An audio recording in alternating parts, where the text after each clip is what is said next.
Assalamualaikum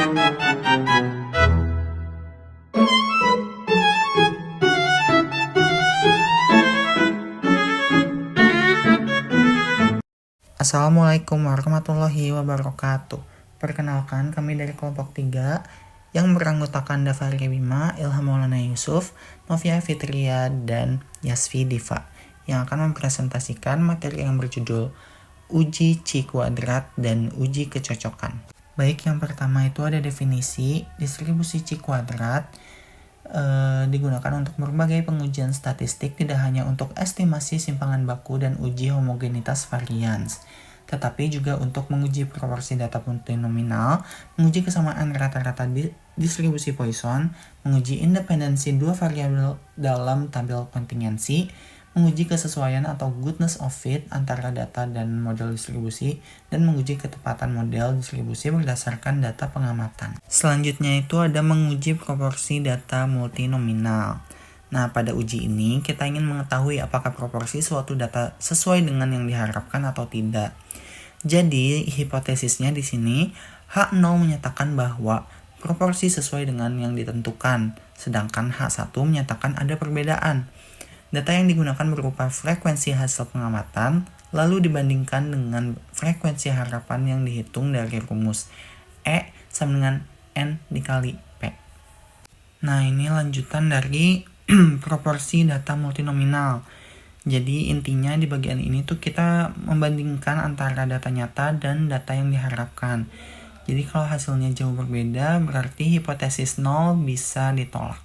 Selanjutnya itu ada rata-rata Poisson. Nah, jadi di sini kita itu mau menguji apakah beberapa populasi memiliki rata-rata yang sama atau tidak.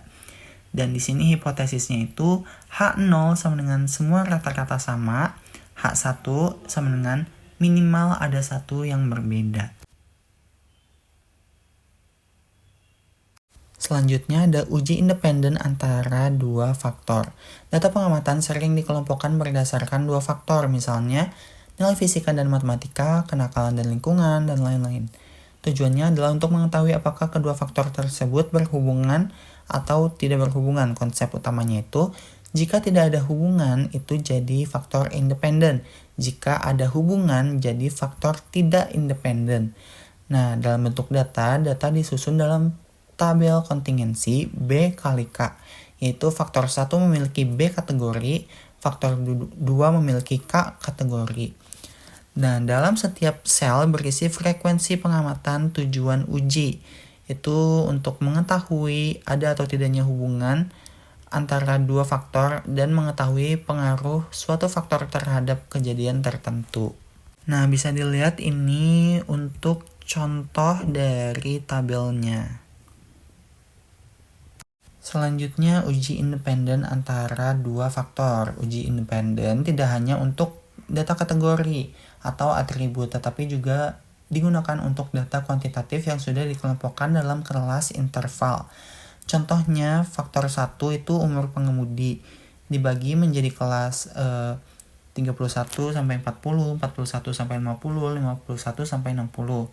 Yang kedua itu faktor kedua frekuensi kecelakaan. Jadi kategori ini berapa kali kecelakaan terjadi. Jadi ada 0 kali, sekali, atau lebih dari sama dengan 2 kali.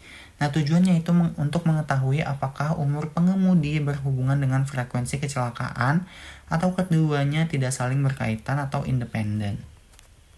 Nah, ini bisa dilihat untuk contoh tabelnya. Selanjutnya itu ada uji kecocokan dari tabel tersebut. Nah, uji kecocokan ini tuh digunakan untuk mengecek apakah data hasil pengamatan sesuai dengan model distribusi tertentu. Misalnya normal, Poisson, binomial. Jadi konsepnya itu bandingkan frekuensi pengamatan atau O, frekuensi harapan atau E dari model distribusi. Gunakan uji C kuadrat, nilai parameter distribusi, misalnya rata-rata varians, ditaksir dari sampel rata-rata dan varians. Derajat bebas atau DK sama dengan K dikurangi G dikurangi 1. Jadi G itu adalah jumlah parameter yang ditaksir. Dan ini bisa dilihat dari contoh selanjutnya. Nah, uji kecocokannya itu, dalam uji C kuadrat, jika ada frekuensi harapan atau E yang terlalu kecil, terutama kurang dari 5, maka nilai C kuadratnya itu bisa menjadi terlalu besar. Hasil uji jadi tidak akurat atau tidak. Jadi solusinya itu menggabungkan kategori yang memiliki E kecil dengan kategori terdekat, dan tujuannya agar semua E itu lebih dari sama dengan 5. Selanjutnya itu ada uji distribusi normal atau uji kenormalan. Pentingnya normalitas itu, banyak metode statistik seperti sampling, estimasi, uji hipotesis mengasumsikan distribusi normal. Jika asumsi ini salah, alhasil analisis bisa tidak valid. Jadi, hal yang perlu dicek itu normalitas distribusi, independensi atau sampel acak, tidak ada kesalahan pencatatan, homogenitas varian, dan jika tidak terpenuhi, alhasil penelitian bisa menyimpang atau salah. Lalu ada konsep uji ajak. Ajak atau robust, yaitu uji yang tidak sensitif terhadap sedikit pelanggaran asumsi, contohnya distribusi T atau student, masih cukup valid meski data sedikit tidak normal. Jadi artinya penyimpangan kecil masih bisa ditoleransi. Lalu ada uji normalitas, yaitu uji yang dilakukan untuk memastikan data mengikuti distribusi normal dengan data disusun dalam kelas interval atau distribusi frekuensi dengan menghitung rata-rata simpangan baku, bentuk kurva normal yang sesuai dengan data, bandingkan data dengan model normal atau misalnya pakai C kuadrat atau grafik. Baik, sekian dari kelompok kami.